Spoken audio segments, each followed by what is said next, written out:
have your fear, which might become reality. And you have Godzilla, which is reality. I'm sick of Godzilla. Wake up, everyone! There are two things you don't know about the Earth.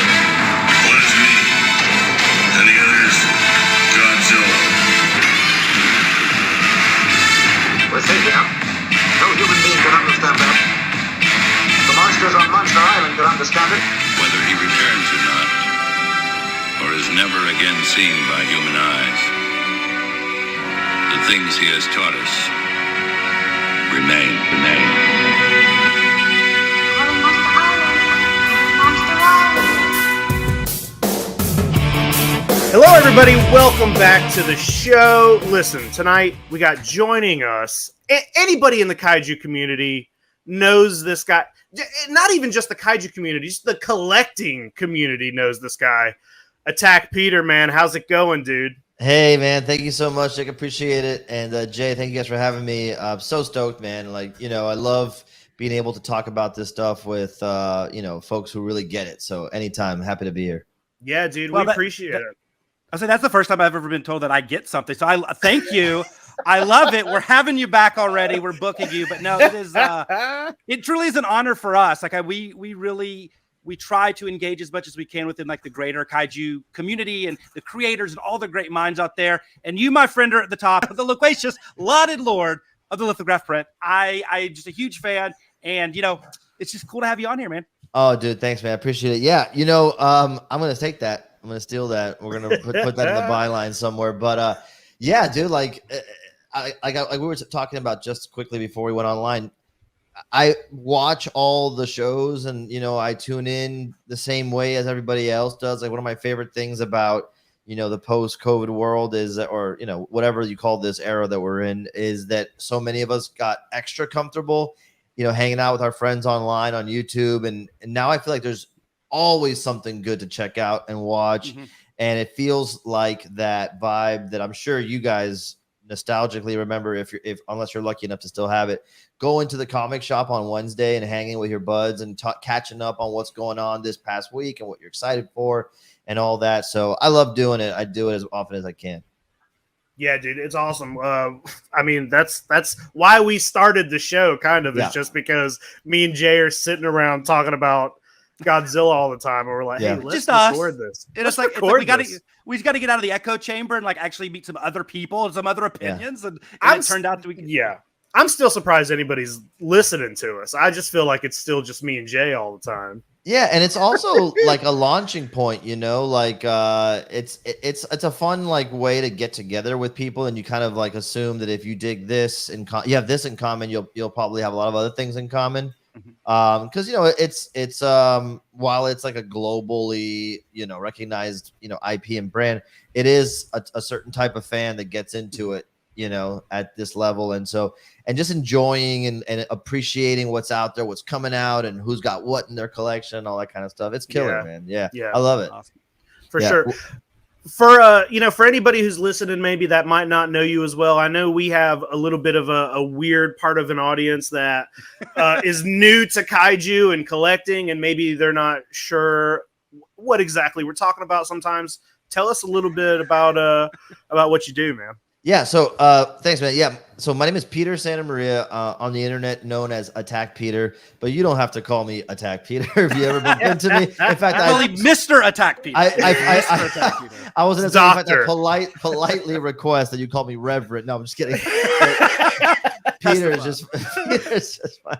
But yeah, so I make a lot of artwork, and a lot of that artwork got put on the map because of the Godzilla posters I did starting in 2020 with Toho and Mondo. I had been doing a lot of artwork for almost 8 years before that, and it was getting bigger and bigger every year. But that release with Mondo like pushed me into a different stratosphere in terms of people being aware of what I do, and now I'm an artist who works at Skybound Entertainment. So for those of you who don't know, that's Skybound Entertainment puts out comics, movies, toys, books, games, everything you can think of in pop culture. And it was started by Robert Kirkman, creator of Walking Dead, and David Alpert, CEO of the company. And so I'm super uniquely lucky in that regard because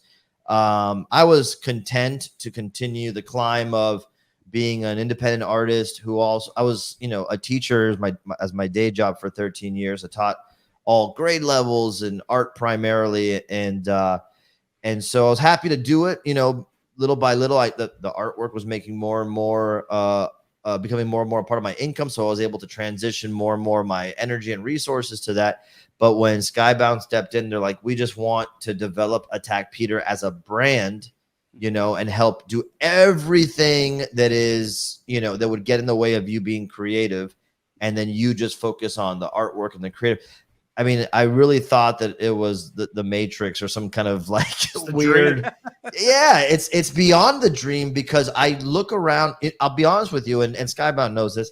At first, I was so nervous. I'm like, what is this? What happens if, we disagree on something or, what do I, and so I looked around the industry for any analog, like any parallel situation. There was nothing like it except for record labels and artists. So like, an independent artist gets discovered by a record label who pushes them and all that kind of stuff. And having a background in music, it clicked for me all of a sudden what it was. And I got a chance to talk to some good artist friends of mine who were like, dude, just go with it because you're never going to get a chance like this. And luckily, to be honest with you, I was comforted by the fact that it was Robert's company, and Robert Kirkman, if you know anything about him, he's like the creator's creator, came up as a fan of Image Comics, the like salvo of the independent creator. And so I knew I was in good hands. And for the last 2.5 years, that's what we've been doing is they've kind of like been helping me build the brand, getting more eyes on it, negotiating better deals so I don't get screwed over in certain contract negotiations, which I gotta tell you, a lot of us get screwed over because we're so desperate to make sure we have another, gig coming down the pipeline or that we're going to get exposure and all this kind of stuff. And, not all companies, some of them are very, very good to an independent artist, but some companies really like to, put you over their lap and make you beg to get another gig. And so Skybound takes care of me in that regard. And anyway, so long story short, we're slowly getting to the point now where we're about to launch Takaro, my original monster and his world and his universe and the story around him as a proper IP at Skybound, which is super exciting. Man, dude, that's amazing. That's awesome. Yeah. Yeah, I was just gonna say, especially as like a kaiju fan, creating your own kaiju, that you can see fitting in this larger world, and I also think the kaiju community has been pretty like super open to other people creating their own original kaiju. It's like it's a big exciting thing. That's very cool that you were able to get hooked up with that. Thanks, man. You know what's crazy when you think about it? It's one of the best fandoms. Like in terms of even the infighting is super chill. Like there's not like other fandoms when you go into other groups and boards. Like oh my god, like everybody in the kaiju community is super laid back, super chill. It's like everybody is on Monster Island, just like sitting back and watching it. Yeah, Skybound is super kaiju friendly. They have Ultra Mega, which if you guys haven't checked out Ultra Mega, or anybody watching, strongly recommend Ultra Mega by James Herron. It's phenomenal. And our approach is a little bit different, but I think you guys will dig it. When does this air, by the way? It will be Jay's on his way to G-Fest tomorrow. Right. So usually this is out by the next day or so. It's going to be up to how quick Jay gets it edited. Within the next few days, hopefully the next day or so. But is it before or after you'd guess Monday the 18th? Oh, it'll be before then. Yeah. Before. Then I won't say something. Uh-oh. Okay. Okay. Secrets. Yeah. Just know Monday the 18th, something really cool will be announced that you guys will really dig. I'll tell you guys off the air. So Peter, I got to ask because when we were, a lot of people, when they first see you, your style of art is so unique to us, especially not just the kaiju community, just people that just enjoy art and stuff. So can you talk how you got into this kind of craft of the linoleum printmaking, woodblock printmaking type stuff? Because it's so cool and so unique, but I feel it's one of those things that we've all kind of seen or kind of whatever at some point in our lives, but maybe never to like the degree or using it in the same way that you're using the medium. So it's really cool. Yeah. Thanks, man. Absolutely. Yeah. So I work primarily in linoleum block prints, which I'll send you guys some links if you want to splice something in to show it. But essentially, I take a piece of linoleum, which is like a leathery surface, like, and I carve a design into it. It's like making a giant stamp. And then once the carving is done, I roll ink on the carving and press paper onto it, and I make a print like that. So anytime you see one of my prints, unless it's specifically like a screen print or something, which is rare, they're all handmade one at a time by me here at my house. There's no other, I have an assistant who's worked with me a few times, although she's blowing up, so she doesn't have time to work with me anymore. Andrea. So yeah, at Andius on Instagram. But yeah, so I do them all by hand. And so anytime you get one of these, you're getting start to finish. The paper's handmade. The carving is done by hand. The print is done by hand. So start to finish, it's a handmade product. And usually they're pretty big. They're 20 by 30 prints. So you can get something nice and substantial, although we have some half size and smaller sizes too that I do from time to time. But yeah, so it's a heavily process-based medium. Like sometimes you're drawing, sometimes you're carving, sometimes you're inking it, sometimes you're printing it. And like you said, Jay, it's something that I think a lot of us experiment with in middle school, art class, sometimes in high school or college. You'll get a chance to take printmaking.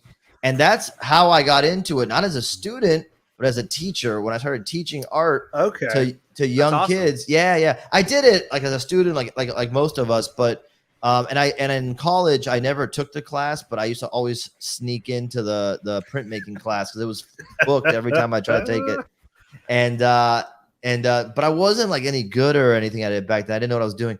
But teaching it to little kids and working with other great art teachers, I would see what they would do. And it was every year, to a man, the favorite project for kids in art class. In fact, it was a great medium to get kids who were apprehensive or straight up nervous and stressed out about drawing to let loose a little bit, because you could just do like a triangle and it would look cool as a print. Right. Just because you get to like, everybody wants to get to the carving anyway. So I say, just do a triangle, or just do a letter, your initial, whatever, carve it, print it. And once you go through the rounds one time and you go, oh, it was pretty fun, and I got something like finished looking, they're usually more open to trying something a little bit more adventurous the next go around. So it was a cool way to sneakily teach kids how to draw little by little. That's cool. I bet it's also, I bet it's also a little more rewarding to be like, to be putting all that work into a carving, not knowing exactly what it's going to look like, and then when you do the the stamp, you're just like, oh shit, like yeah. Rewarding is one way to call way to refer to it. But yeah, what's funny, man, is like I am constantly like riddled with the anxiety of like an imposter syndrome, or like, dude, don't we all, man? Yeah. And I love it, of course, we all, and then not only that, it's like I can't erase after a certain point, it's carved out, right. Or like, my sketches are dog shit. I'll send you guys some if you want to post them, but like the ones that I'll send you the ones that I submit to Toho unknowingly at first, and then when I realized that they were cool, that I kept sending them shitty sketches because they trusted me at that point. Thank God. And but every step of the way, I feel like I'm not as good. I mean, dude, like being at Skybound, my artwork is always juxtaposed with literally some of the greatest artists work, like Ryan Otley, the fucking golden god, like who did Invincible, Amazing Spider-Man. Like every once in a while I see his kick-ass art, and then right next to it mine, I'm like, oh shit. Like I hope you guys like eclectic stuff, because that's really different. But I always get that sense of like an imposter syndrome, or like and anyway, the point is, what I was trying to say is, all these processes require you to like constantly move on. And having so many deadlines that I got to hit, whether I'm ready or not, it trains you to just move on.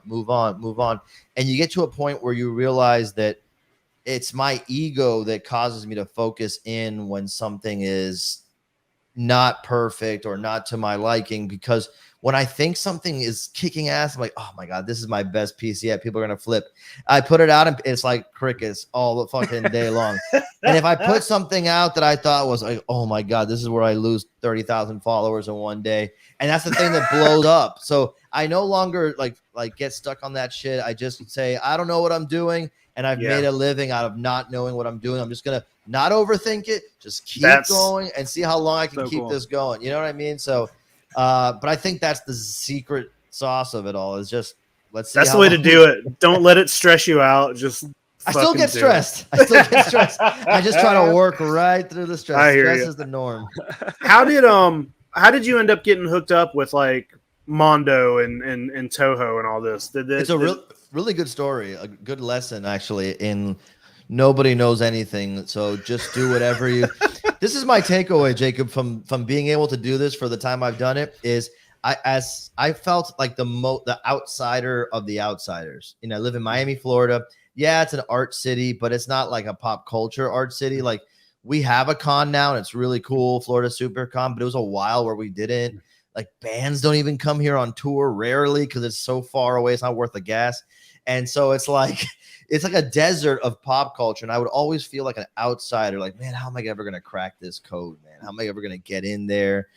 You know, and I always thought that the pop culture, Comic-Con, world industry, like whatever that you want to call that, was like this shining city on the hill that one day I'll just figure out how to get in. And once I'm in, everything is going to be smooth, clockwork. Everybody's going to know what they're doing. Like literally, like, you know, Stan Lee would walk me in through, come do an alternate cover for Marvel. You know, Jim Lee would be like, oh, you know, I would love to see your take on Batman. Right this way, sir. And everything would be smooth. And what I've learned is the good news is everybody is super cool and enthusiastic about this. The bad news is most of the time everybody's white knuckling to the deadline. Like, oh shit, I hope we get this out. You know? So if you have anything in your collection behind you that you appreciate it more because it's a fucking miracle that it exists. That's what I've learned. And I'm telling you that from working with all these kick-ass people. Everybody is like, oh my God, I don't know. Okay. You know, it's everybody. So that's a long way around of saying that I used to worry about approaching people with an ask, you know, thinking that there was like a certain way that things are done. Like you just got to respect the process and the hierarchy, right. and you know, you got to pay your dues, et cetera, et cetera. And to some extent that is all true. But the reality is, if you're honest with yourself and you can critique yourself sincerely and say, you know what, I'm fucking better today than I was yesterday, but I got a long way to go till, you know, tomorrow type of situation, right? If you get to a point where you're like, I'm not where I want to be yet, but I know I'm respectable. You know, I know I can hang. At that point, go after something, right? And I started going after following like the energy and the feedback I would get at my local cons. I would do cons in Miami, Tampa, Orlando, and I would do all kinds of prints: Star Wars, Godzilla, you know, Universal monsters and whatever, original designs. And the most hype was always around whenever I did like a Godzilla, King Kong, Gamera, stuff like that. And if I did somebody that was not a giant monster, if I made them kind of like monstrous, like people dug that. And so I started like doubling down on that. And I eventually, long story short, I got myself out of Florida for the first con ever after, you know, like 6 years of being scared to ship my artwork out of the state for fear of it getting damaged. And a lot of naysaying artists would tell me, don't even bother. No one's going to like your shit there. We love you, but no one else is going to dig it. Just enjoy your success there in Miami. And then one artist, Brian Ewing, who's an amazing artist and an even better person. Check his work out if you don't know. He told me, dude, no one's going to ever find out about you if you don't get the fuck out of Florida just for one show at least. Right. And he shamed me into applying for a designer con in 2018 so I went to apply and it was already booked. And I go, oh, whew, now I can't look like a fucking pussy for not doing it. Like it's booked. And I tell him, oh, Brian, I really tried, buddy. And it was sold out. And he goes, oh, don't worry. I got the link for the wait list. Here you go. And I go, fuck. And so mind you, the show's like less than 2 months away at this point. I haven't even started preparing. I don't even have like a display banner. I am fucked when it comes to preparations. I wasn't expecting on doing it. I applied for the wait list and I got in, motherfucker. And so I was like shit or get off the pot time, and I just went into like, you know, that autopilot, like override imposter syndrome mode, and just got my shit ready. I sent it off. I said, you know, holy shit, I hope it gets there. Bought plane tickets, got a hotel room, and my booth was all, I don't know if you've ever been to DesignerCon, but it was all the way in the back of the Anaheim Convention Center, like behind the bathroom pillar. I'm like, all this money, no one's even going to see me, whatever. It turned out that it didn't matter because people were making the rounds, and Sideshow came to see me. Brian Flynn from Super 7. I didn't know any of these people. They came to see me. They all wanted to work with me on something. I'm like, holy shit. Shag, the artist, I don't know if you know him, but he's been an awesome, like, what a class act, just so you know. That guy came and bought a print off of me and told me I got to do this and that and the other. And then I met these guys from the Kevin Workman Foundation, which is a nonprofit in San Diego. And what they do is, to honor one of their deceased friends, they look for an up-and-coming artist every year, and they give them a free, all-expenses-paid trip to San Diego Comic-Con with a booth, hotel, dude, flight, and it was an arduous process. I had to like apply, but I won the award, and when I got there, it was insane, dude. I was not ready. I sold out of everything like in the first night because I was pricing it too cheaply, apparently. Right. I just happened to have a batch of extra prints at my house. I had my brother overnight them, and I got a migraine the second day. I had to leave the show early. It was fucking crazy, dude. And at that show is where I met Skybound, by the way. They just Dave Alpert, the CEO, DA, he just walked by and goes, I gotta talk to you. Here's my card, and like that. And then Mondo, to get back to your original question, they were set up a few aisles down from me, like easily like a good 50 yards, well, let's say 30 yards.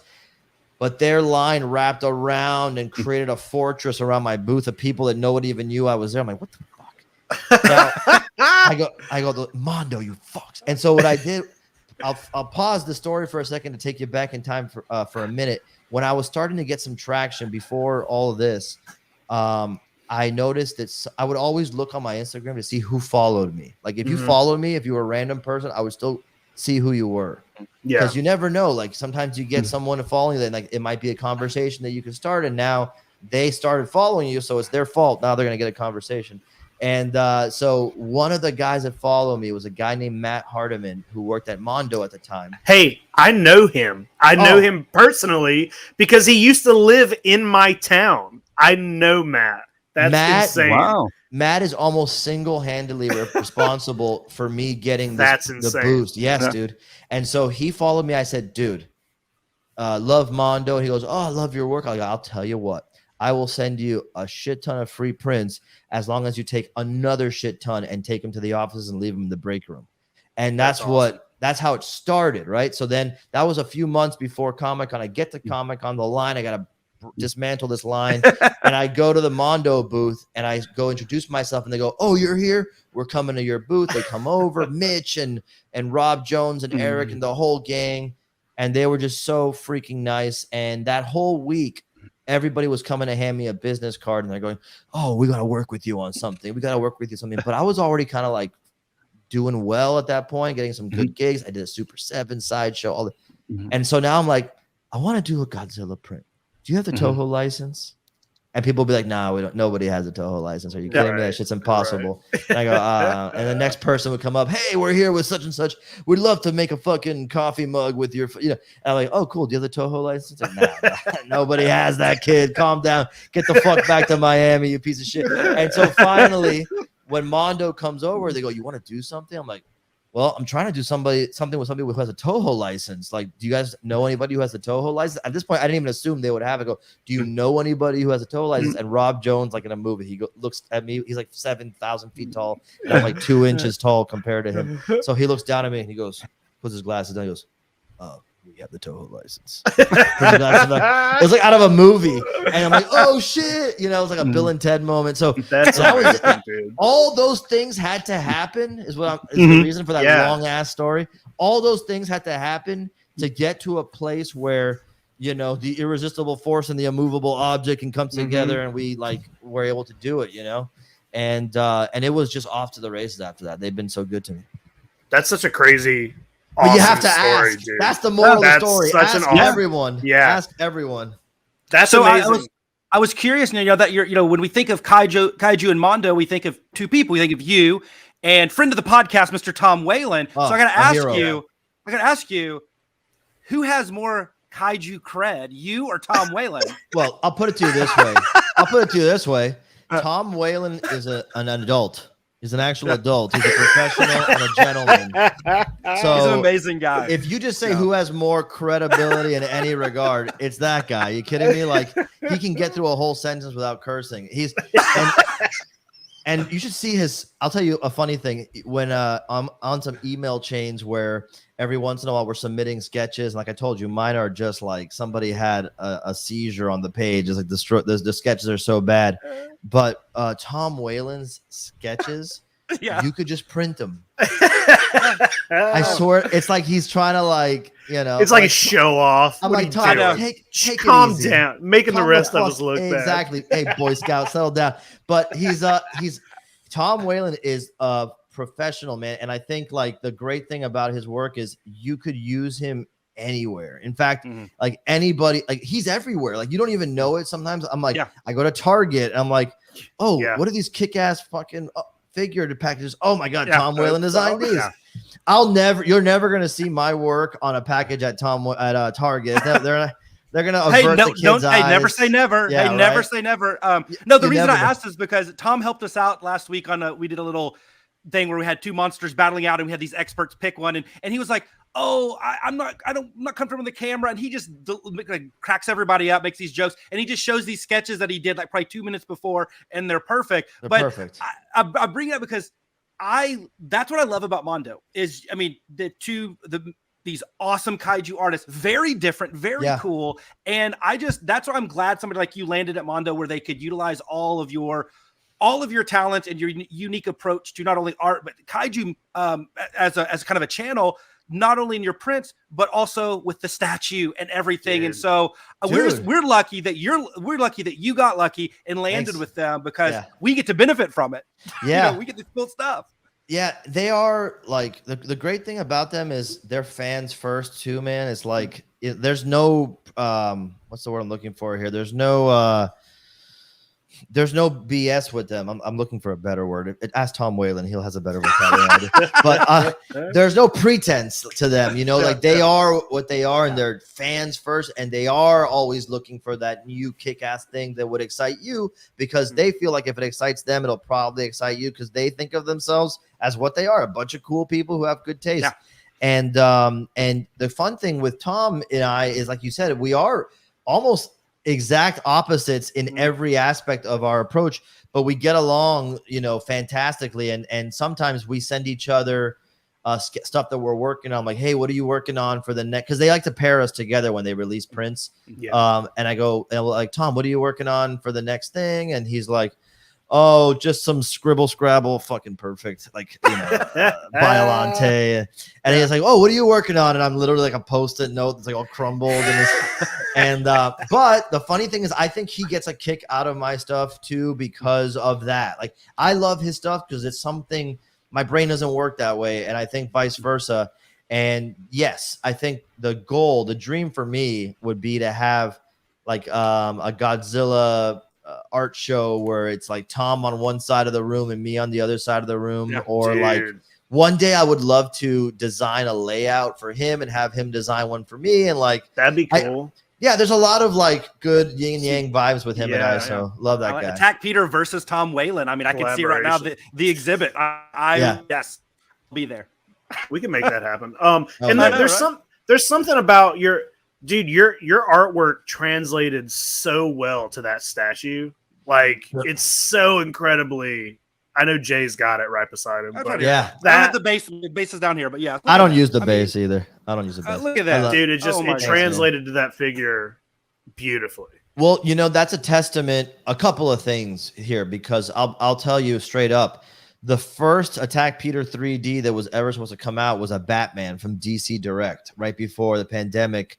And they they bought one of my designs, and it's all sculpted. They made the prototype. You can see it online. They had it at Toy Fair 2020. So like a month before the world shut down. Well, And I was at that. We were there. Oh yeah. So it YHS was there. Yeah. Yeah, so it was at the DC booth, and it's cool. Like Pixel Dan did a video on it, like showed it off. It was really cool. Mm-hmm. But so they were the first ones to go, yeah, we can make something 3D like this, because a bunch of people were like, it's not going to work in 3D, and I'm like, yeah, fuck, you got Mignola in 3D, you can do anybody in 3D, right? So they made it, you know, DC Direct like got absorbed by McFarlane, and still holding out hope that McFarlane. I'm gonna go talk to McFarlane at Comic-Con. What do you think about that? I'm just gonna go. I'm like, hey Todd, wake the fuck up. No, I'm kidding. Dude. Show up at one of his signings. Yeah. I saw he's doing a bunch of signings. I just crack his Sharpies like. No, yeah, right. I'm like, sir, please sign this, and then can we talk? Love that guy. But yeah, so then at Skybound, we got together, and one of the first things we did was we launched a Daruma vinyl figure that was produced by Mighty Jax, who. Mighty Jax is no joke, dude. They are they're like it's just like a finely tuned machine over there. And it was the first time that we go, oh, this works. It doesn't have to be in black and white to look like my stuff. The texture's there, the patterning. They translated a bunch. They did a lot of heavy lifting for translating the work, right? And then while that was still being made, it was after the first 3 Godzilla prints sold out from Mondo. I went and did an Instagram live and like thanked people. I wasn't expecting it. It was insane. And then some of the Mondo guys joined the Instagram live. Again, never be afraid to ask. Yeah. And I said to them, I go, hey guys, there they are. Tell them you want to see a figure. And everyone's like, we want to see a figure. And I got scolded at Skybound for doing that, just so you know, because there was like, class it up. Don't be like a fucking riff online. But it worked. But the funny thing is, because the funny thing is, they didn't think that I necessarily wanted to do a figure. Like, there's always perception issues, you know? Like, could we afford to get them and all this shit? And I'm like, dude, let's fucking go, you know? Yeah. And so Hector, Mike at Mondo, the toy department, the sculptor Tufan Caesar, and Hillary, Hector's wife, Hillary Arce, painted it up. They translated it perfectly to now. Yeah. Everybody wants to do something, and it's like now there's just a matter of time, and like you don't want to saturate the market. You want to do something kick-ass. But I'll tell you this: we've said it already. They have already completed the prototype for the Takaro figure, and that's going to be on display at Comic-Con. It's going to fuck you up, dude. Yeah, it is. Dude. Dude, it is articulated. It looks like it goes right next to Godzilla, and it's like a perfect piece, except he's taller and chunkier. He's a big barrel-chested guy, and they killed it, dude. That's killed it.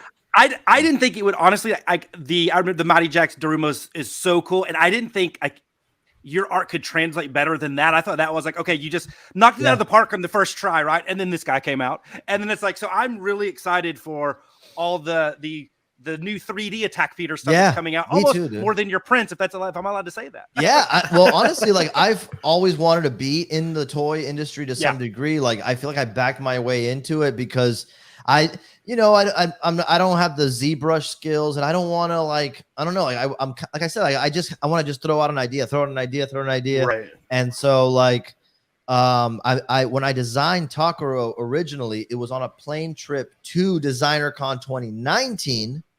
I designed him in the plane along with a couple of other characters, and I was pitching a big toy company that ended up not being interested in a line of sci-fi kaiju alien monster figures. And they were like, and I had worked with them already, super nice people, but they're like, I don't think anybody's gonna give a shit about this. So maybe another time. And they couldn't have been nicer about it, but I was like, fuck, and I really like this one guy. And so I showed the picture to James Groman before I decided to show Sideshow. I got my times crossed. On the way back from another show, I designed him. On the way there, I had already, design Takaro as a linoleum block print to take to Designer Con, because I showed the digital sketch, which was a polished sketch for a change, to James Groman. You guys know James Groman, the fucking Godfather. Sure. Yeah, the man. And and I sent him, hey, what do you think about this? You know, your shit. And he's like, it's a cool design, but why, if you're known for this style, are you like trying to do something for them instead of doing what works for you and let them figure out how to produce it? I'm like, fuck. That's why you're the man, dude. That's why you touched every major toy line ever. You know, and he's like just a real, like, he knows, like he knows even more than you think he knows, because he's such a super gentle, jolly guy, but he's like super smart and shrewd about it. And so I made a Takaro print that was the same size as the Godzilla prints that would always sell out, the Gamera and the King Kong, and I lined all 4 of them up together at my booth. So people, because there's people who don't know who Gamera is, let's be honest. Right. So like people who walk up and go, oh, I like this and that. And so people love Takaro as much as the rest of them. It sold out in the first day of that print. And I took the one that I kept for this company. I go, hey, look at this. And they're like, really cool.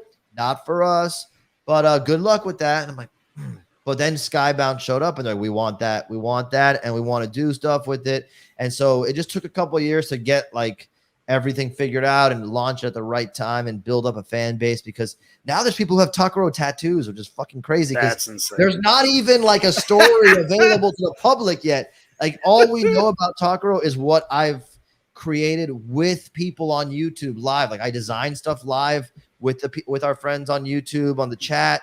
Like we have a whole print that we from scratch designed the bad guy that he fought.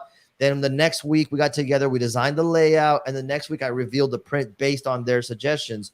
And so like that's as much of Takaro's story as out there. The fact that I came up with them and we had a lot of fun working on him during the pandemic early on.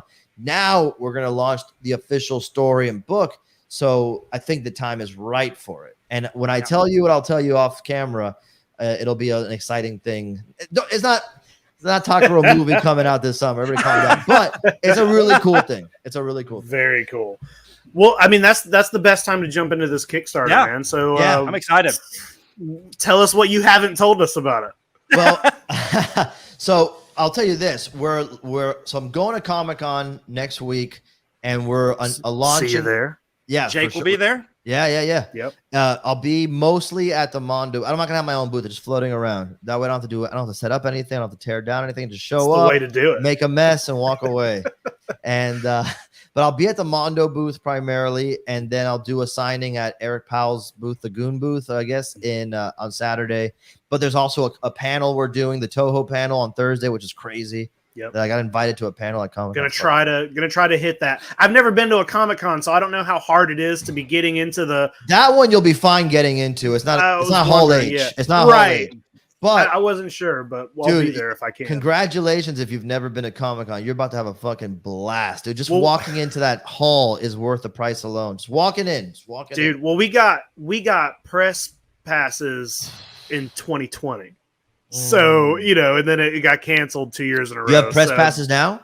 Yeah, we're pressed. Yeah. Dude, you're golden. You get to walk in before the crowd walks in and just see the floor like empty for like a minute. It's amazing. Awesome. That's awesome. So anyway, so we have this thing that we're launching at Comic-Con, and because of that, we were gonna do the Kickstarter this month.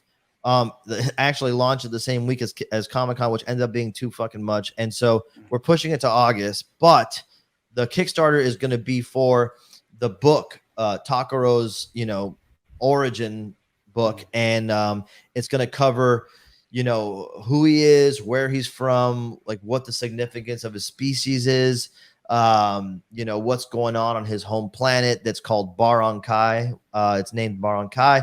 And it's awesome because it started off as like a field guide of the planet, because it was kind of like narratively not a lot of pressure to do a field guide of an alien planet. It was just fun, make some cool stuff. And I'm a big fan of those like field guide books that like Wayne Barlow has put out, and you know what I'm talking about.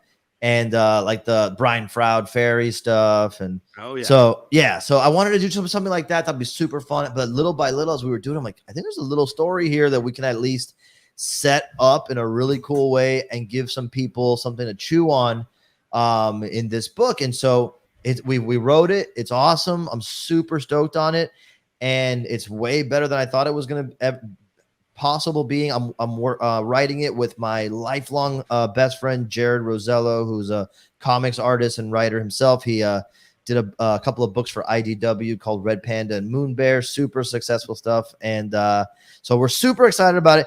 And alongside that, the other part of the Kickstarter is the Takaro figure.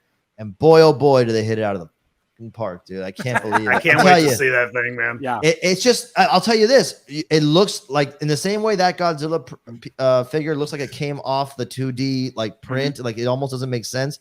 Yeah.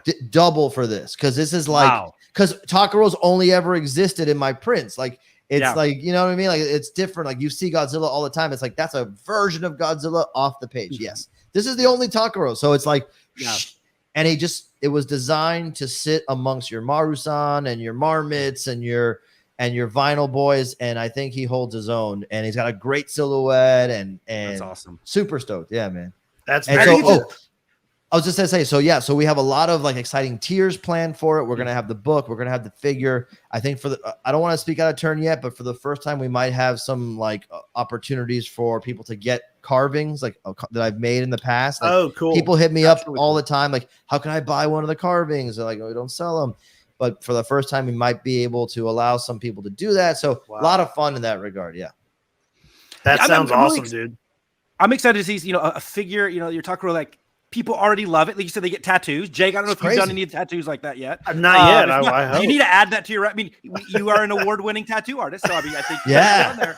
I'm making a flash sheet, just so you know. Oh, dude, that's awesome. I am. Well, so if you look up hashtag Attack Peter Tattoo, like on Instagram, a lot of people have gotten it already. I'm like, I'm just gonna design some stuff that would work perfectly. Yeah. And then if you want to adapt it, you can adapt it. But at least if you got this exactly, it wouldn't be a nightmare. Right. I mean? That's a good idea. Yeah. Yeah. Well, what I was saying was like, I think it's so cool. Like, you already have a figure that's beloved in this 2D form, and then you get this awesome opportunity not only to bring it to life in 3D, but also like add some texture and depth to it from a story and narrative standpoint. Yeah. That's your fans of that character are only going to love it more now that they get the official, canon of this character. And I don't know, I think it's so unique and so cool. And for your fans that got in on the, with the 2D prints, they're going to get to grow with it's coming out. I think it's a really cool situation. Like, if we were live in 1954 and we just saw Godzilla, seeing it when it came out, it's like the same thing. Yeah. It's not I never want to like put myself in the league with anything to that level, but I do like the analogy of like, I'm a fan of tons of artists and their artwork, and I follow artists very closely. Like, I buy the sketchbooks, I look at this, like, I like to get into the nitty gritty of it. And my, favorite thing over the years was getting to see the artwork from every angle, learning how they made it, what tools do they use, all that kind of stuff. How are they thinking about certain things? And so for me, in my mind, in the back of my mind always is, the book is awesome. The figure is awesome. I love Takaro and all this stuff, but if I had to put a pin on what the number one priority is removing the veil as much as possible to let everybody in on the ride and the process, for better or worse. Sometimes it's up, sometimes there are downs, but everybody gets to be aware of it. And I think it's encouraging for other people who want to try something that's a little bit out of left field, and know that number one, you can do it. They put block prints on comic book covers now. That's new, and number two, it's not easy, and there will be downs as much as there are ups, but everybody's going through it at the same time. So I'm happy that Takaro, the printmaking and all that, can be like the mascot of the journey of trying to accomplish something. To me, that's the most important thing. That's why we did the streams on YouTube. That's why, like, I talk as much as I can about everything online as I can, and if something goes wrong, we talk about it. And I think people dig that, because there's enough BS already in the world, in every respect. You can always tell people are talking out of both sides of their mouth, and we're all in the same fucking journey here, man. We're trying to make something cool or enjoy something cool. And I think that authenticity helps make people a fan of the whole ride, even more than just a thing. Yeah, Yeah. dude, Awesome. Well said, it's such a good thing to kind of see like the toy industry or the collectible industry turn into, instead of just being this thing where it's, you know, big corporations just pumping out, you know, mass marketed toys. It's like, oh, we're doing it now. We're doing it because it's what we want, and like your friend is over here making a toy, or it's very nice to see that, because I know it's got to be daunting to it is get into any of this stuff, dude. Number one, there's two sides of a coin here. Like I always like to point out, like Super 7, for example. Like we're living in the age where Super 7 and like companies even like NECA who do it, you know, and they're both, by the way, in all big box stores. But there are now 4 different Toxic Avenger variants that you can get through Super 7 in just the 6-inch scale. I literally have them all right here. They're amazing. They're amazing. And I finally got the original one. I missed it when it first came out, and I got the little reaction ones. My point is, like, that is something that you do out of love. Yeah. But because that is a tough brand, dude, to market. Toxic Crusaders and Toxic Crusaders, because it barely existed. It was like a flash in the pan. And Toxic Avenger, because who's it for? Like, it's X-rated B movie superhero violence. You know what I'm saying? Like, if people take it for granted now that anything can happen, anything can exist anywhere, but like, that's like a passion, dude. That there's a guy like Brian and the team at Super 7 doing that kind of stuff. And then the other side of the coin is, anything I make goes up against the badass shit that they're putting up on the regular. And because they are prolific now and they can make in large amounts, they can do tremendous deals on their figures. Like, when you know what it costs to get these figures made, you'd get down on your knees and thank Brian Flynn for only charging $40 for that Muckman. That Muckman figure, the super. Let me tell you something. That fucking Muckman figure, everybody should go out and buy that thing just as a thank you to that guy, because it is so elaborate. It is so well made, and it's like, I don't want to hear people talking shit now. Oh, that was my favorite Ninja Turtle. Nobody, no, it wasn't. No. I love that guy as much as anybody else, but I remember everybody had him in the back of the toy chest. That thing is a modern marvel of toy engineering, and it's massive, and it's $40. And I guarantee you, like, if people knew what that cost to get made, you'd just write him a nice handwritten letter, Brian Flynn. And he's not alone. There's a lot of great people doing stuff like that now, you know? Super 7's Ultimates make you want to collect lines that you've never given a fuck about ever. It's like, oh, I guess I'm buying Simpsons toys or Disney I gotta toys get that Krusty. I gotta get that Krusty, and I gotta get the aliens, Kang and Kodos. Oh yeah. You know what's funny? I have a couple of, like, since we're talking toys now, I have like a nice a little Hot Toys Star Wars collection. And they're amazing. They're amazing. They're like the top as far as, like, it's perfect, you know? Yeah. But there's something like, and I have a few of them. And for a while, I'm like, look, I'm going to narrow my collection down. I can't have Hot Toys and then also grab every fucking badass Super 7 TMNT figure. Yeah, but this Muckman came up, threw me for a loop. I got it. I'm like, just going to get, and I'm like, and now I look at the Hot Toys. I'm like, it's almost like, you guys are lacking soul sometimes when I look at them. Like, they're so perfect that they're almost not. And the funny thing is, they're literally made by hand, the portraits, the sculpts, the paint. Right. But there's something about the fact that, you know, start to finish what's going on at a company like Super. Not to keep, like, giving them praise, but they're paying me nothing, by the way. They won't even put my shirt out again, by the way. They're not. They're already. They were into me in the beginning, but now they're over me already. I'm like yesterday's news. But yeah, I just look at that and I go, fuck, dude, there's like such heart and soul in this stuff. So bringing this full circle, when I'm making or co-designing the Takaro figure with Hector and Mike and Mondo, by the way, who just released that fucking perfect He-Man figure. You gotta, like, think about all that, and like that you're going into the arena with, like, we're in the golden age of toy collecting, like, straight up, like, everything. Yeah.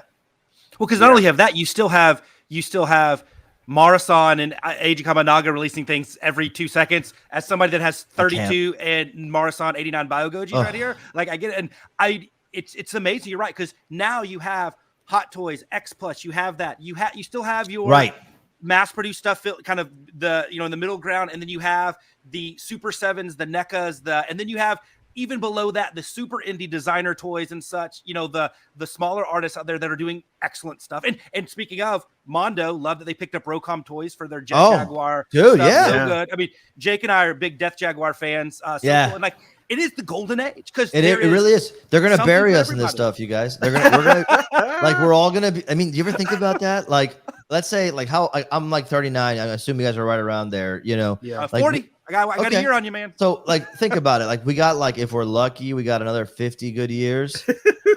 But what are we gonna do with all of this stuff? Are you gonna like give it to your kids? You know, like what are we doing? They're gonna bury us in all this. Oh yeah, I'll just sell it on HowIWantIt. I want to. Oh yeah, exactly. Nice. I want to be cremated with all of it. Just with with one it, big just- ash pile. It's like 50 pounds of ashes. Oh yeah.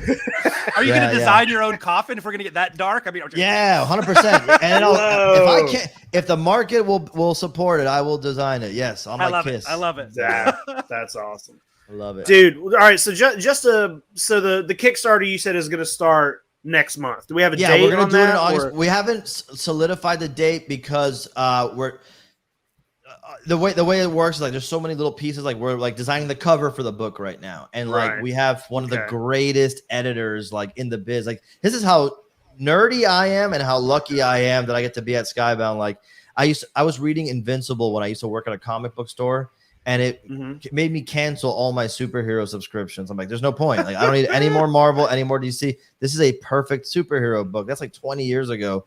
And I remember always seeing Sean Makowitz's name in the Image books and the Invincible. And now he's like my coworker. And so he's on a break right now. And when he comes back, he's going to like sign off on the covers. And then there's like solidifying the tiers and just making sure everything's perfect. And so, yeah, I think with all the Comic-Con craziness, we're shooting for end of August right now. And what's the best way for like somebody to just make sure we don't miss it and like follow you on Instagram? There's a link. I'll send you a link, but it's a Kickstarter link that you can like just put your email in. No, literally nothing will be sent out until it's a Kickstarter heads up. Gotcha. And then, you know, I'll be super annoying on Instagram and Facebook and Twitter at Attack Peter there. And so yeah, that turn post notifications on, but I'm going to be spamming, I think, the social media for about 3 weeks. You're gonna have to mute me. You're gonna have to mute me. Well, hey, we'll be there spamming them with you. I know I got to see a little sneak peek back when I was on a show with you a couple months back, and awesome. I'm pumped, man. I'll be backer number maybe 3. Awesome. I'll take it. I'll let you and your wife can back it first. Oh yeah. Number 3. Appreciate that. I appreciate that. Yeah, man. I'm stoked, dude. It's literally like the thing that I would sit. My first con in like 2012, I said, like, it'd be cool to fucking put out a print one day or like make my own thing one day. And it's like little by little, like, man, I mean, would it be cool if you could do this, then this, then this? Like, this is literally like it's any one of us just got like a series of fortunate circumstances. But if it goes over well, if the Kickstarter goes over well, this is how this shit works. Then we can turn around and go, hey, this thing got backed really fast on Kickstarter. You know, certain so-and-so company who makes this incredible multimedia thing. Do you want a piece of this? And because of the grassroots, Skybound was interested. And if the Kickstarter kicks ass with everybody supporting it at a grassroots level, the next tier will be interested. And then, dude, I promise I will throw a fucking awesome party if we get to that point. Everybody's going to be invited. I feel like I got a pretty good feeling about it just because, I mean, like everything we've seen from you, you've blown up in the last few years. And I feel like we see you all over the place and I like it. And it's really, dude, having you on here and listening to you talk about it makes me excited about it. Like you're clearly very passionate about, you know, this and the Kickstarter and the prints and just everything and just the Kaiju community. And we appreciate it. We're glad you're here and we're going to be pushing this thing with you, man. Man. And we support our own in the Kaiju community. I know. For sure. I know that. Yeah. For sure. And you know what's funny is like that is part of the plan the whole way. Like when I was doing the Godzilla prints, immediately I'm like, I got to get in these Facebook groups and like see what everybody thinks, because I don't want to be some Johnny come lately and like, I do this in spite of everybody, despite everybody else's thoughts. Like I wanted to put Godzilla Tower in a print early. I wanted to do the tail slide on an official print early, so I wanted to do like those things, those nods, right. And like go online and talk with David and Leslie and Kyle and Christine and John, and do AJ's show. And like, I'm a fan, AJ. Like just, just want to do and hang. And that's what the whole thing is. Like, if this works out, I swear the whole point of this is so we can have a better party one day. That's it. Amazing. That is I love amazing. it, dude. Yeah. Dude, well, we appreciate you coming on, man. Honored. Looking forward to seeing everything, and looking forward to meeting you next week. Yes, I will be offended if we don't figure that out. Yes, I guarantee you at one point I'll be getting a text message with you guys in it. Be like, we're here, you're not. Absolutely. He's just gonna use that excuse to skip in the Funko pop line. Well, dude, real quick before we take off, how for anybody who maybe isn't already following you, if you want to, you give out your Instagram name, all that good stuff. Yeah, Instagram and Twitter is @AttackPeter. I'm most active on Instagram, but I'll check everything. Facebook, it's Attack Peter Art, and we have an awesome Facebook group that just passed 1,000 members, which is crazy. Attack Peter Print Crew, and it's the best place. Like, if you missed a print, or if you want to get something or trade a print or sell something, everybody there is really cool. Nobody's like trying to hustle anybody, and it's better than going to go there. It's the true fans. Yeah. And they're super cool. Like, everybody knows, like, starting to know each other. Like, last time we were at Designer Con, we had a meetup. Like, I think 12 people flew out from different parts of the country. That's awesome. It was crazy. Awesome. Yeah, we hung out. So, it's a great place. Attack Peter, and just hit me up. Any questions? I'm always active online for sure. So awesome. Yeah, well, dude, thanks for being here, and thank you. We'll talk to you soon, man. Absolutely. Cool. Whoa, that was a good. Through the magic of editing, we're back. That was an awesome interview. Thank you so much to Dr. Reverend Mr. Attack Peter. So cool. So, I mean, talk about like some really cool stuff. I'm excited for the Kickstarter, and it's not me like just being friendly with the guests. Like, I absolutely will back that. It's such a cool. The takaro design is so cool, and so I don't know. I'm pumped. Yeah, me too, man.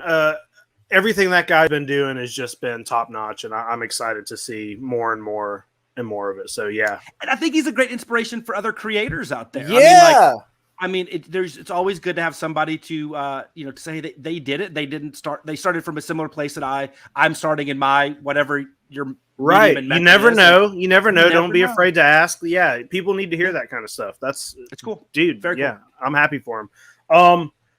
Well, dude, we'll move on into what we normally do here. I guess we'll do our. I don't think any of us have seen anything new. I don't know if you watched anything new in the last couple weeks. I have. So I've been talking about. I've been kind of going through the Ultra series. I finished Ultra 7. I think I might do another top 10 episodes, but do Ultra 7 like I did with Ultraman. I might do. That's a good idea. But I started Return of Ultraman, which I don't know. I was thinking about it because I was watching a couple of the first episodes, and they were like totally like new to me. Okay. I don't know if I've watched all the episodes of Return of Ultraman or just some. And I looked at there's like 51 or 59 episodes or something in the series. And I'm like, I definitely have not seen 50 plus Return of Ultraman. And so that's kind of been fun and watching that. And just all three of those series are very different. So it's been kind of cool going back and watching some of those early Ultras. Very cool. I'm always a little ashamed of my Ultraman blind spot. I have only, me too. I've seen the original series. I've seen Ultra Q, but other than that, I've basically seen nothing. Yeah. And I've been picking them up. They've been being released, and I've been picking them up. But I've been a bad kaiju host, and I have not been watching them all as much as I know I should. I buy some Ultraman toys if I see them somewhere, but I do feel bad sometimes that I'm a little ashamed. But I actually, but Ultraman Day was Was it yesterday or the day before? Maybe it was this week. Yeah, whatever. So I don't know when we're recording this, but yes, it was recently. This week. Yeah, so I'm excited about that. I think the funny thing is, Jake, I think you actually would really like Ultra 7. And Sure. definitely like the good episodes of Ultra 7. Yeah. Because it's more of it has more of a kind of a almost a horror vibe, a more like there's a lot more decapitations and like more it's a little less silly in some places than Ultra. There are still the episodes that are very, very, very, very silly and whatever, but it's they do some different things, and it's not everybody's cup of tea. I like Ultra 7 a lot. I actually think you would dig that one, maybe even more than the original Ultraman. Wow. Just knowing kind of what other things that you like. Sure. But I also feel it has, I think, 48 or 49 episodes, like 10 more than the original Ultraman. So I think there's a little bit more fluff on it. But the good episodes, I think, are really, really you got to good. get through some of the weird stuff to get to. Yeah, and some of them are really good, and it's cool because it's like not everything is just him fighting a giant monster. You know, like they do fight some other. Sometimes you don't even see the alien. Like it's some interesting stuff. And it's cool.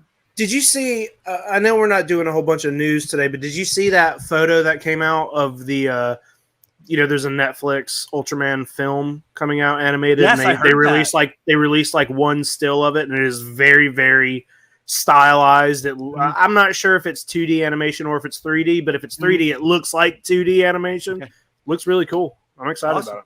Hey, good for the Ultraman IP, man. They're doing lots of cool stuff. Yeah. And I still haven't watched season 2 of the Ultraman Netflix show. But yeah, we'll see. I watched nothing new, but I did rewatch 20 Million Miles to Earth. Have you ever seen that? I have. Yes, Old Harryhausen. Yes. I've always really loved that movie, and I've been on a Harryhausen kick lately, and I'll get to why in a few. But I rewatched it, and that movie's so good, man. I've always loved that movie. I used to watch it. Like my grandfather got me into watching, the old Harryhausen movies. We used to watch that shit back like on TNT and stuff like that. And that movie's so good. And I love when I was rewatching it. It's been a while since I've seen it, and I'm like, I just really love that the creature is. They make a point multiple times to say like, well, the creature only defends itself. It's not really gonna do anything unless you. They go out of their way to show it eating like corn or grain or something. It never eats. Doesn't eat the dog. It doesn't eat people. And I like that. I really like that about that movie. It's a good movie. I think some of those old Harryhausen movies could be remade today. I think they were so. I don't think they would come out with something and it would be, maybe I don't know what they would do as far as redesigning. But those movies are so old at this point. All of them. The Beast from 20,000 Fathoms. They could remake Gwangi. Clash of the Titans again. Valley of Gwangi would be great. Let's hope they do better than the last remake of Clash of the Titans. Yeah, that's why I said they can remake it again, because the last one was not good. Jason and the Argonauts would be great. Yeah, dude, Sinbad, all of those movies. I'd love. Just my favorite of the three. I'd love to see. I actually picked up when we went to Martha's Vineyard on our way back. We stopped at this place called the Archive in Connecticut, and it's like a media store, VHS. DVD and stuff, and I bought a Blu-ray set of it's a Harryhausen set, and it has 20 Million Miles to Earth. It has It Came from Beneath the Sea, and then it has one of the Sinbad movies that I have not seen.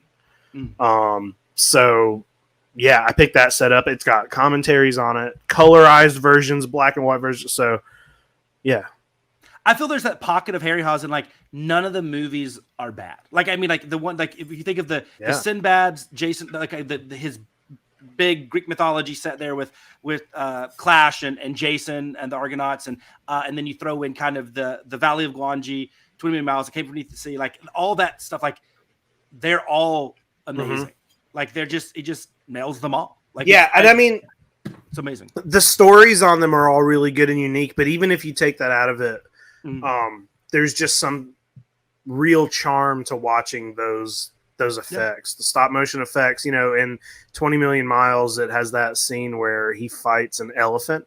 Yeah, and Ymir fights an elephant, and it's just such a it's so cool. It's like awesome to watch the way they did all of that. I love it. Yeah, dude. Let's talk about some toys. Just some pickups. I don't have much. I don't know if you'd like to start this week, or let's see what you got, man.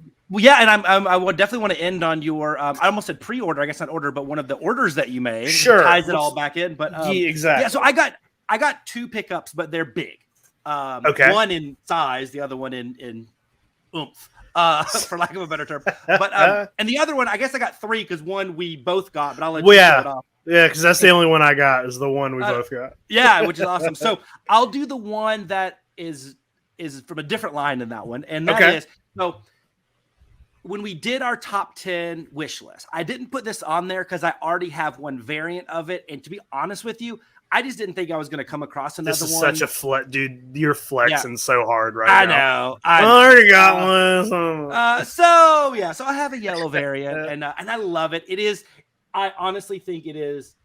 If I had to pick one thing to take, if you told me I had to get rid of every single sofubi item I have, it'd be the one I think I would keep. And so I got a second version. Now, I still like my original one better. But I did get another Marmot Godzilla tower. I got the red one. And so it's funny on these guys, and because I got it before we started doing the show, I believe, or maybe I can't remember if I showed it off on the show or not. But these things were crazy because they were the only way you could get there's 4 variants. And the only way that you could get them was you had to cut out like the header cards from other Marmot figures and like mail them off and get them. Right. They did eventually re-release them as lucky bags. Still not easy to get, right? Yeah. So like they've been kind of both waves of them have been exclusive. So so the red and gold, the red and silver spines, and the yellow were all lucky bags. The second wave they did both, and then I think the green one was the blue greenish one. I think was. Only through the header card mail away. So anyway, I got the red one with the gold spikes, with the green tower, or not the tower, I guess, but the green staircases, escalators, elevators, all that good stuff. The infrastructure. So cool. This is a beautiful piece. This is actually in really damn good condition. There's not even a bit of paint wear or anything on it. Yeah, it's all there. It really, it doesn't look like, was it 2003? 2003, yes. It does not look like it's 19 years old. It's very, very cool. And so excited to put him next to the yellow one. Now, will I get the other 2? I hope I have the opportunity to, but it's not a, you don't see him that often. You don't. It's the first one I've seen that I've personally seen since I bought my yellow one. Now, I did get another yellow one that I put on Tokyo Toy Town, and it was sold and accounted for within 2 seconds. So sure, I did find that one, but not the other 2 variants. So that was the first thing I got. Yeah, I love it. I mean, I love it. We all love Godzilla Tower. The other thing I got from X-Plus. Now this thing came out, I think. Well, actually, first was it our second episode or third episode that we just kind of didn't have a topic, and we talked about Godzilla rides, and we talked about the Godzilla ride, right? And then, of course, they released the Bandai figures, and then they released the X-Plus, and they had a standard, and they had a Godzilla store exclusive. Now, I typically don't go for X-Plus. I don't care as much about like the Rick exclusives, the light ups, the different variants, for most cases, just because I never light them. I never turn them on. I turn the lights on and stuff like that. But I've seen the Rick one, or the Godzilla store, excuse me, and it's pretty cool. I'm a little envious because I got the standard one, but he's still pretty awesome. And so here he is, Godzilla the Ride, 30 centimeter X-Plus. Look at this guy. I mean, he needs a movie. He just needs a movie so hard. He looks really good in person, even more so than I think the ride depicts him as. Like this figure, like this is a Godzilla I want. He's like a little bit of Toho Godzilla, a little bit of like legendary Godzilla. Like he's a little sturdy. Yeah. Oh man. It's very good. The texturing and the skin stuff is really excellent. So the sculpt is awesome, but it's X-Plus. We know that it's awesome. Yeah. But I really do dig this one. I'm so glad I got it. And I won't be too jealous of those that got the other version, but this one is pretty damn cool. Not a lot of color on him, but that's okay. No, he's pretty flat, but I mean, that's a good looking toy. Yeah, I mean, it's a ferocious beast, man. So I love it. So I was glad. So only 2 pickups, but I think I made them count. Jay, you always do. Good stuff, man. The only thing I got here, like you said, we both have it.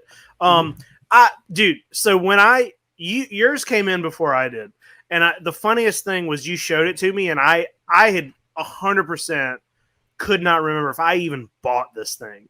I was like, Jay, did I buy that? And you were like, I think you did. And I ran to Awesome Collector looking at my orders, and I'm like, oh, I don't think I got it. And then you were like, no, we didn't get it from Awesome Collector. We got it from the Rick site. So I went and looked, and I'm like, it's shit. I got it. And that is the X-Plus Godzilla versus Gigan set, the 50th anniversary set. These are beautiful. I love, dude. So good. I think especially Gigan. There's something because Gigan has a little more color to him, and he has so much more just going on. There's much more places for shadow and it's Gigan. And it's Gigan. This is one of my favorite toys I own right now. It looks perfect. This is awesome. Perfect. Godzilla's not so bad either. He's great. No. He's pretty. It just looks like Godzilla. Like I said, he was a big gray blob, and that's what I got here. I love that it's got his. He's bleeding. This is an amazing set. I wish it was in scale with my Megalon, but I understand. I love this. It was the only thing. It's the only thing I got in the mail, but I was talking to Craig from Yes, Have Some Toy Anxiety.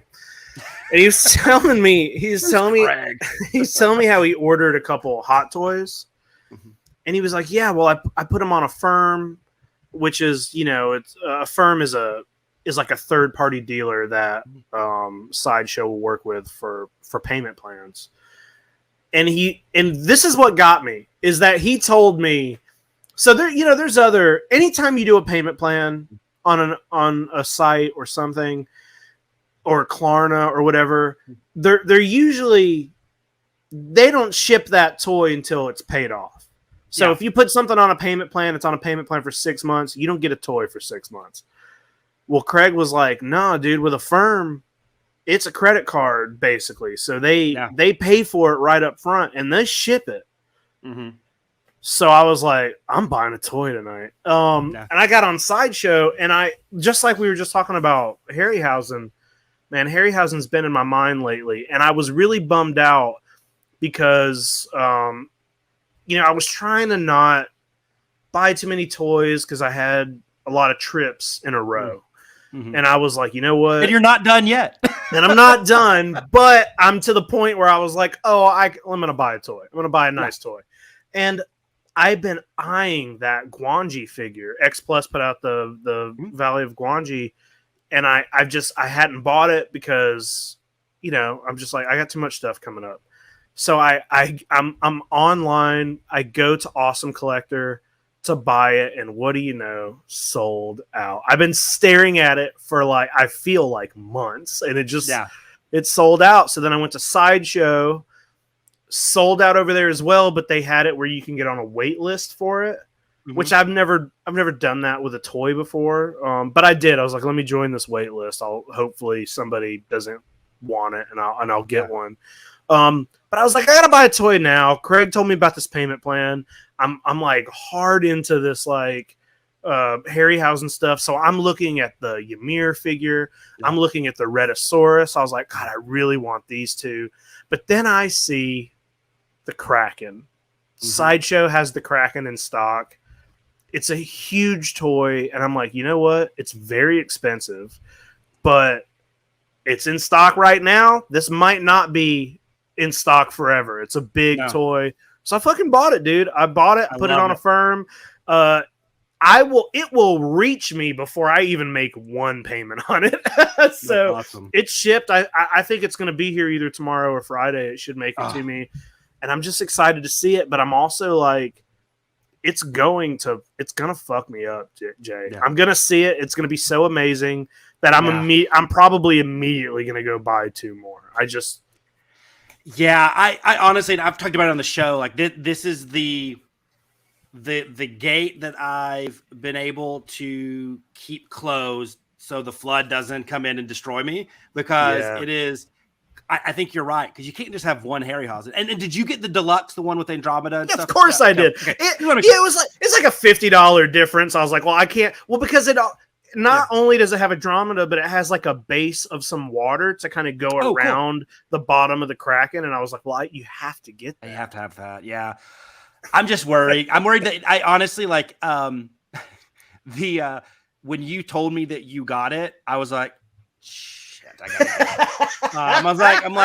I'm like, this is gonna be like you're like just enabling here. And luckily, the only thing that stopped me from getting it was I've been redoing the room up here and reconfiguring, and just to maximize so I can fit like a handful more like sofubi items in here, not the size of the Kraken.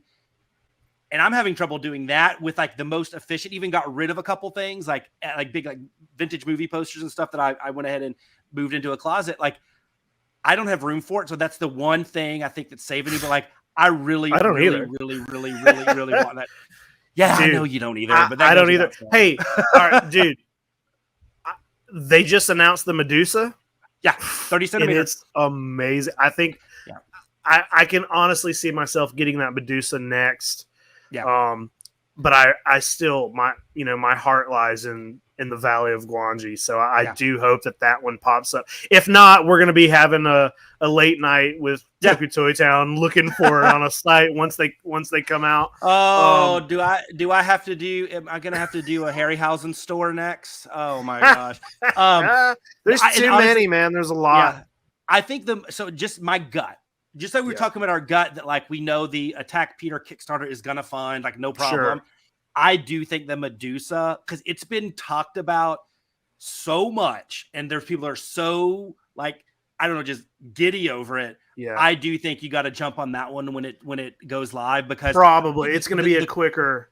Well, because you got to think like stuff like Ymir in Valley of Guanji, and those movies are popular, but they're here compared to Clash of the Titans being up here. And there's something about the Medusa specifically that people probably gravitate to who aren't going to buy any other Harryhausen stuff. Yeah, they might just get that Medusa. And I don't know what the price point is on her. I don't know if they say, but I would assume it's going to be closer to like the most of the Harryhausen Star Ace X-Plus figures are all like 250 to 270. What do we got? Medusa is going to be for the standard. Yeah, it's $298.99. Okay, and for the deluxe, it's an extra $90. It's $388. Wow. So that's the deluxe holy shit. Yeah, so the deluxe comes with a polyresin diorama base with the flaming brazier and the remains of one of her enemies. So it's a big. She turns into big base. It's a big one with a lot of detail. Like if you look at, I look at it here. It's like it's an $80 difference. It is. I was gonna say that's a big difference for the. Yeah. Usually it's like a $30 to $50 difference for the. That's crazy because if you get the deluxe Kraken was like $450. Yeah, and it's 450. So 2 feet. It's 2 feet long, but I mean like $450. The deluxe, the deluxe Medusa is like almost 4. Or how much is it? Sorry. Yeah, $400. Yep, $400. So I mean, that's not a big. No, $388.99. That's another 3-month firm payment.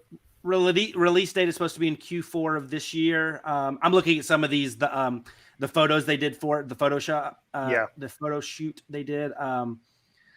It's pretty awesome. I mean, the texturing on the oh my gosh, it's amazing. Yeah, it's a great figure. We're both buying that thing. I know. I don't know if I've held off on the Kraken. I think I'm good, and I held off on the Cyclops from Seventh Voyage. I think I'm good, but I'm just if for some reason some of my collection, I just decided that, you know what, I'm going to give up all of my NECA Ninja Turtles. I'm going to give up all my Dino Riders, something like that, and I had room. I think if I filled it with another collection, it wouldn't be more Godzilla, more stuff. It would be, I would go down the Harryhausen rabbit hole.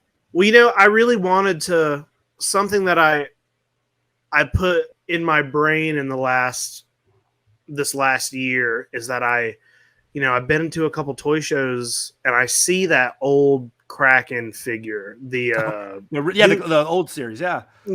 I can't remember who put that out.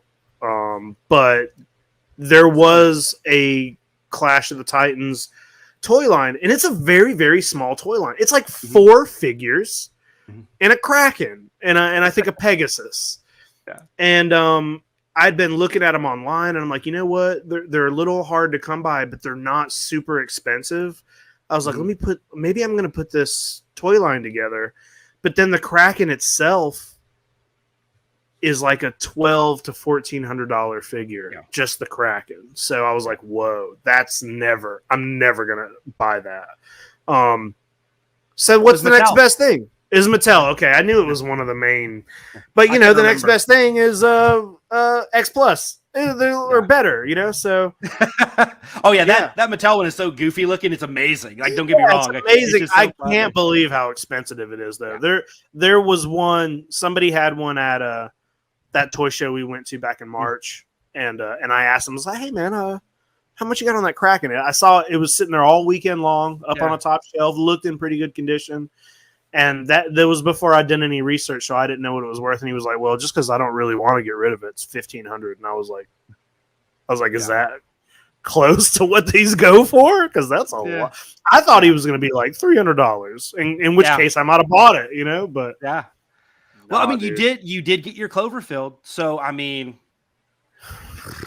nah, dude, $1,500 for a toy, nah. That's a lot. It would have to be something insane. I'll stick with X-Plus. Yeah. Whew. Yeah, dude. That's all I got for pickups. Let's talk. We're not going to get super into the news, but we are both going. I'm going to Comic-Con next week. Mm-hmm. You're going to G-Fest tomorrow. Yeah, by the time this launches, I will be in Chicago.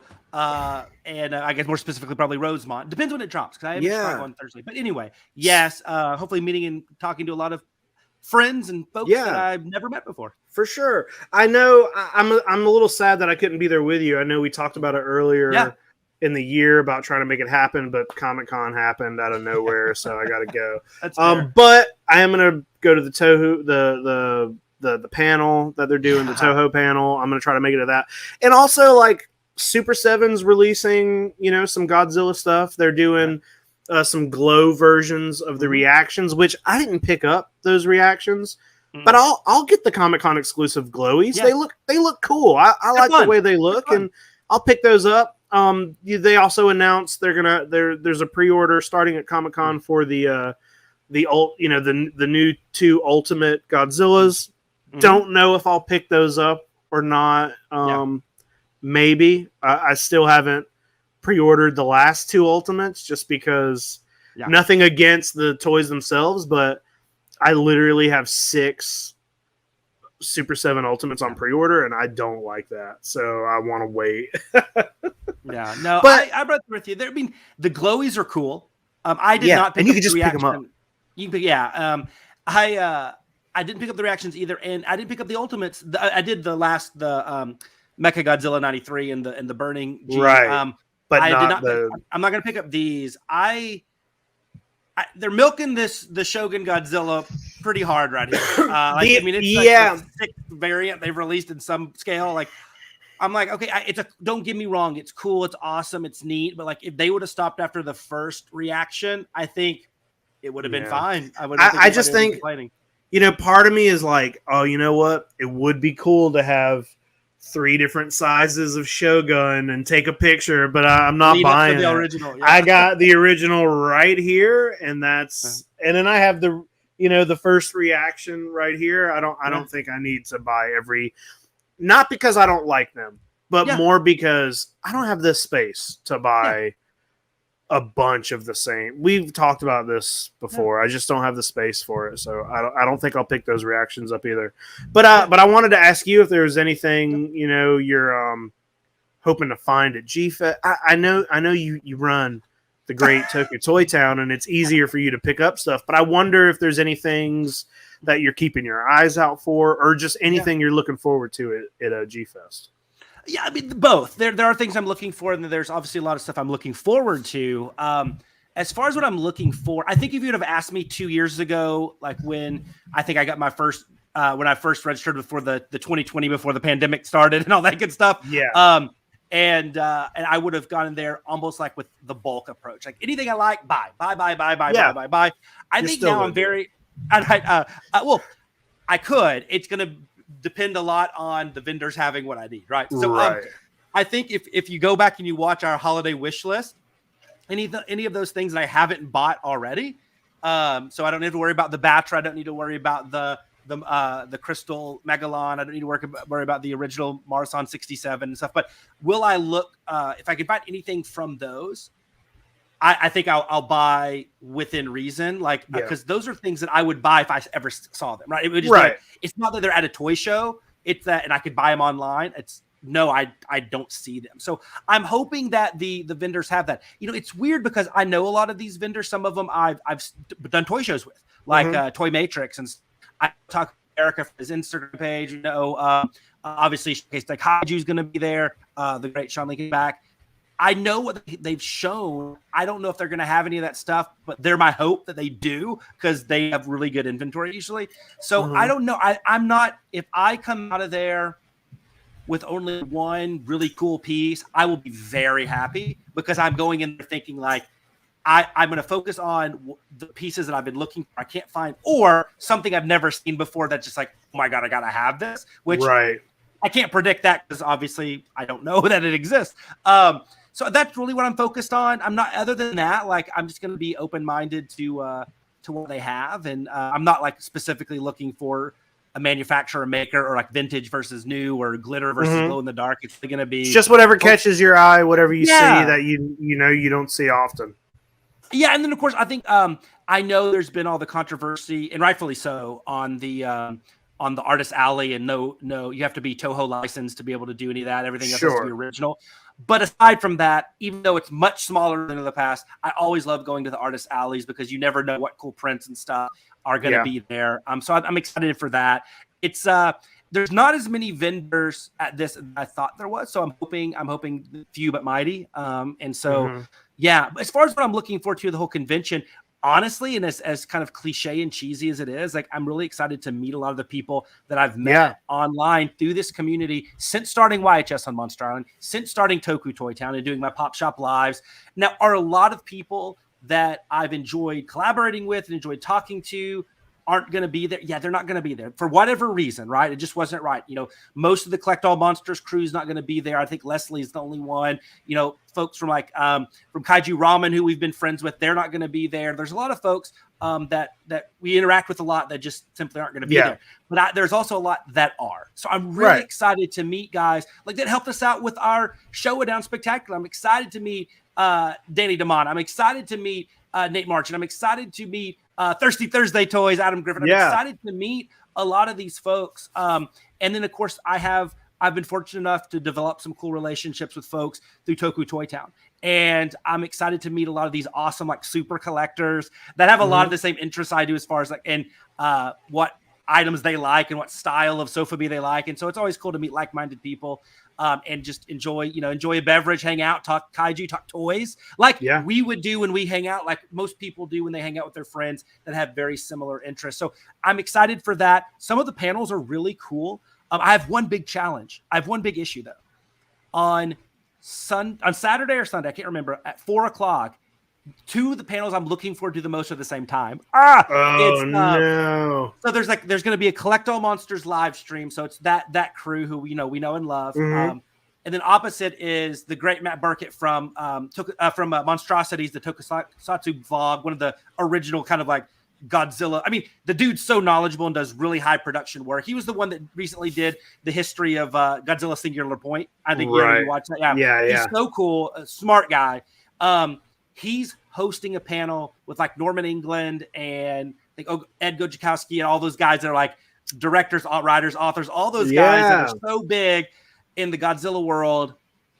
I don't know what to do. So that's the one conflict. Everything else I've been able to be like, okay, like I probably want to see this one more, but that's the one that I'm a little I don't know. It'll be a game time decision. And then I'm excited for both the film festival on site as well as the movies that are going to be shown at the Pickwick and the Burbs out there, a nice, cool theater.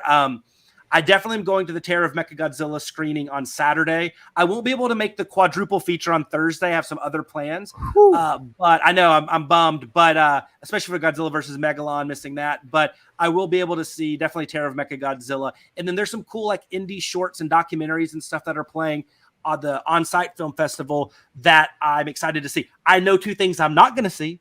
I know I'm not going to see Rhaegar versus King Oga, and I know or King Rhaegar versus Oga, and I know I'm not going to see freaking War of the God Monsters. It's playing. I won't be seeing that. Dude, are you sure? I want to do a live riffing of that film. I would fall asleep. It's the worst.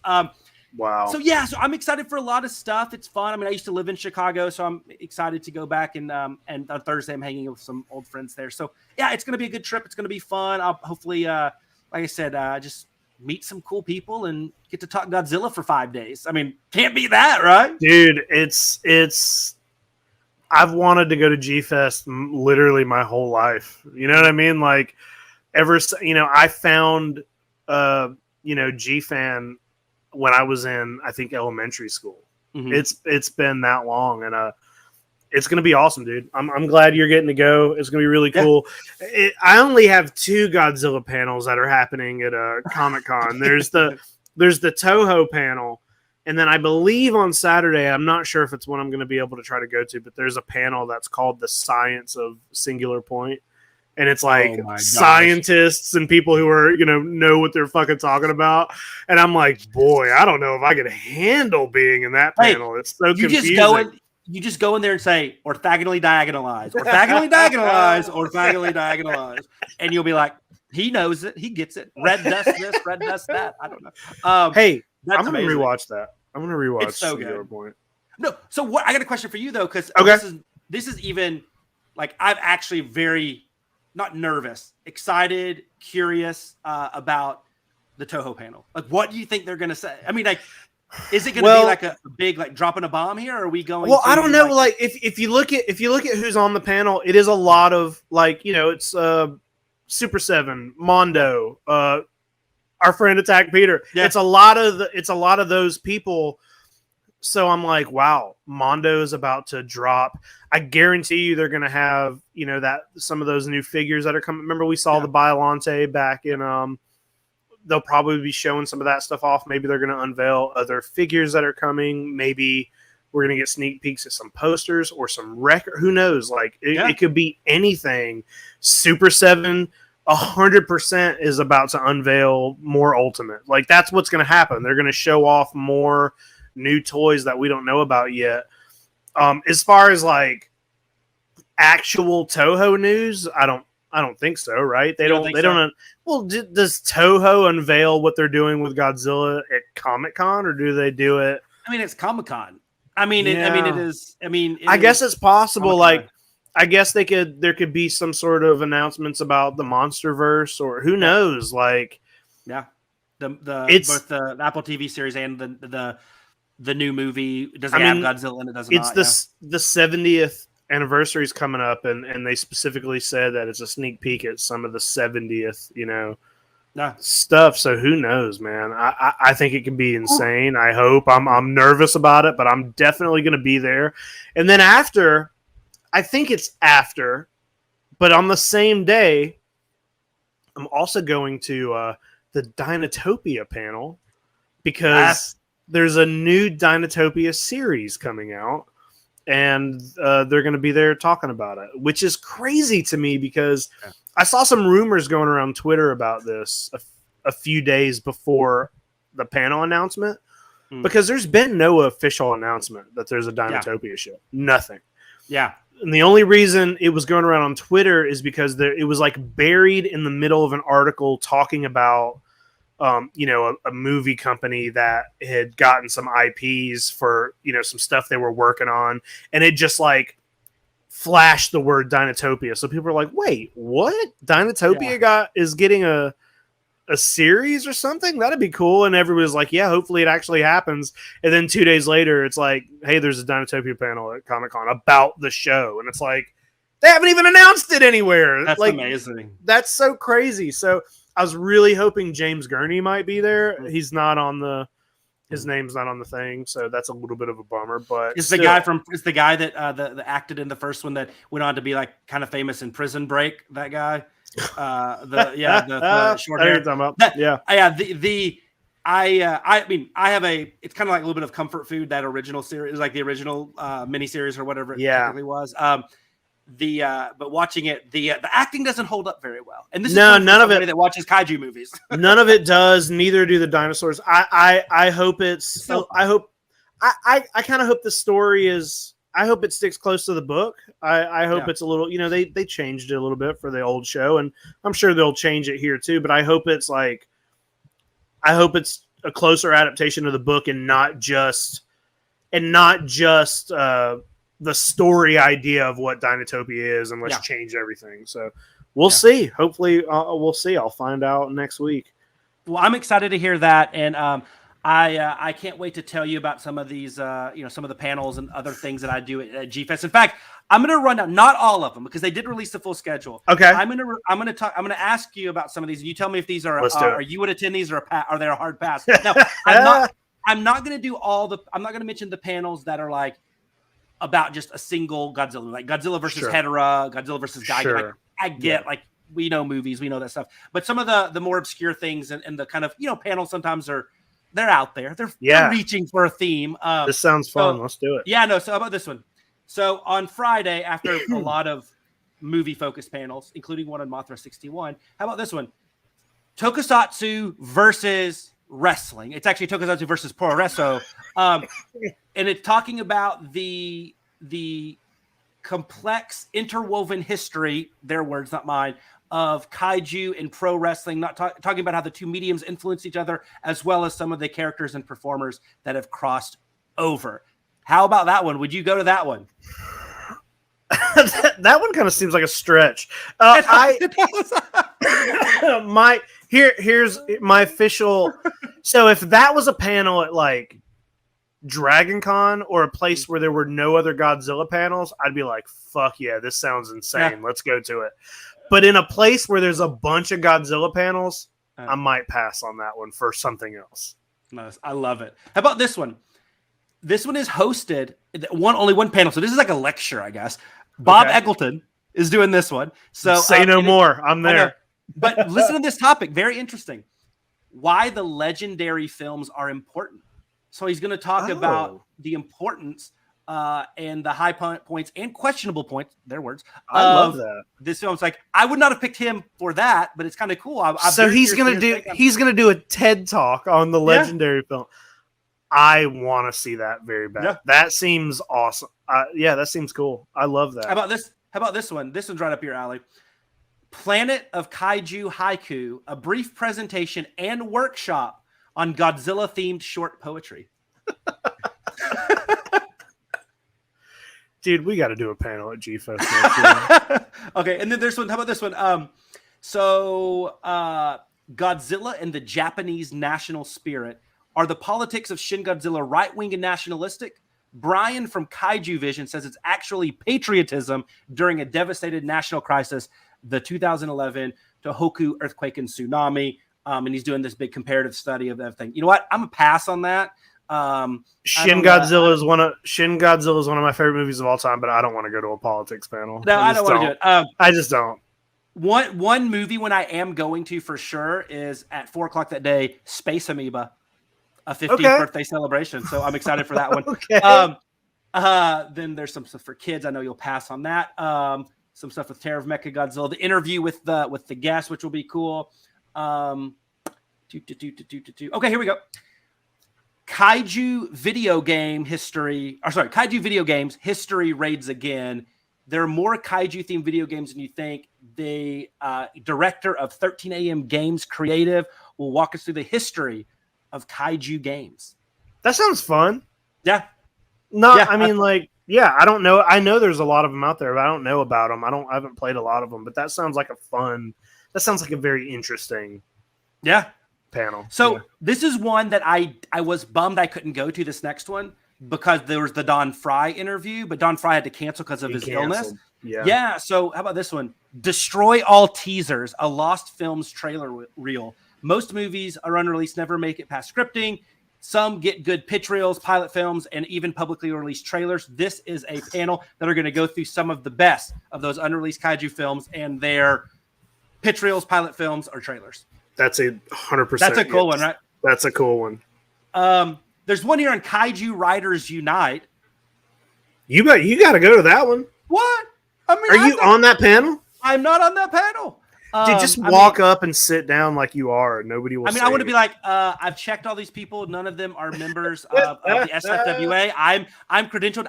Here's what I always love telling this to my wife.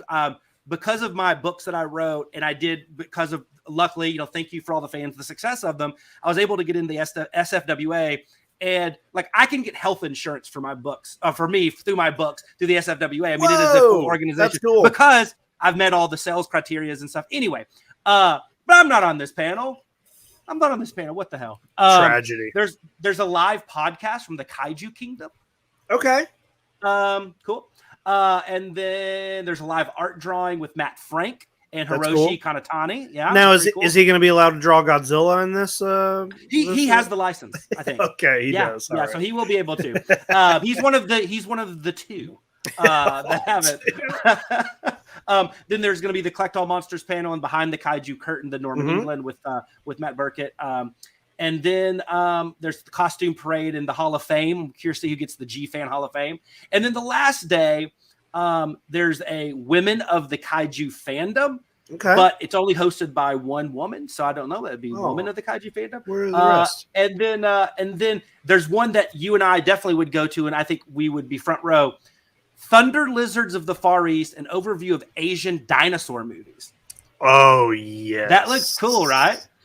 Korean, Chinese, and Japanese dinosaur movies. Yeah. Yeah, 100%. And then there's a panel on Cthulhu and H.P. Lovecraft and inspirations with Godzilla, or the inspirations of that on Godzilla.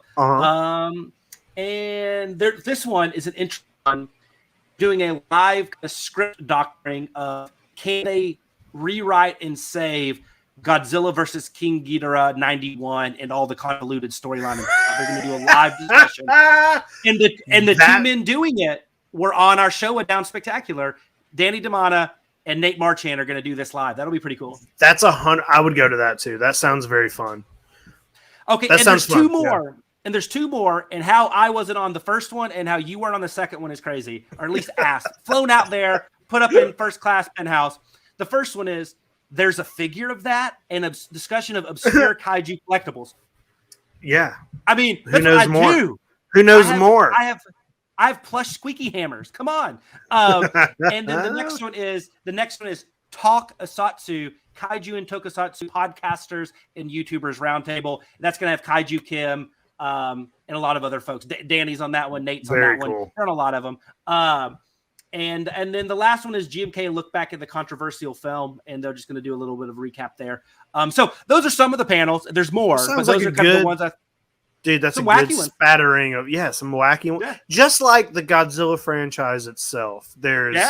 Sounds like there's some serious ones in there. There's some real poignant panels happening, and then there's some fucking weird, silly ones, and that's how it should be. I love that. That's how it should be, because that's how we are as fans. There's serious fans that treat it as high art. There's silly fans that buy plush squeaky hammers. And then there's everybody that's in the middle. So, no, I'm excited. There's going to be some cool stuff. I'm very curious to see. And you're right. We should do one of these. I mean, come on. Maybe next year. Maybe next year. We'll see. We'll see what we can do. G-Fest needs us. If there's even a G-Fest next year. Yeah, dude.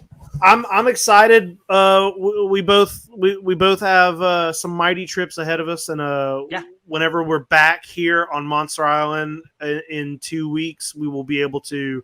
I believe it'll be a nice recap show. I'm sure there's going to be a lot for both of us to talk about.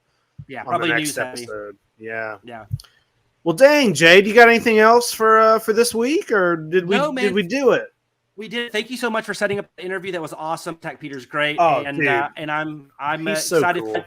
And I'm excited for G-Fest. I'm excited for you to be credentialed at San Diego Comic-Con. Not many people in the world can say that, dude. That's pretty awesome. It's going to be awesome. And listen, if anybody's listening and they're at either one of these events and you see us, say hi. Yeah. Yeah, only charge $5 for a photo. Just no eye contact, but say hi. Well, I think that's about it, Jay.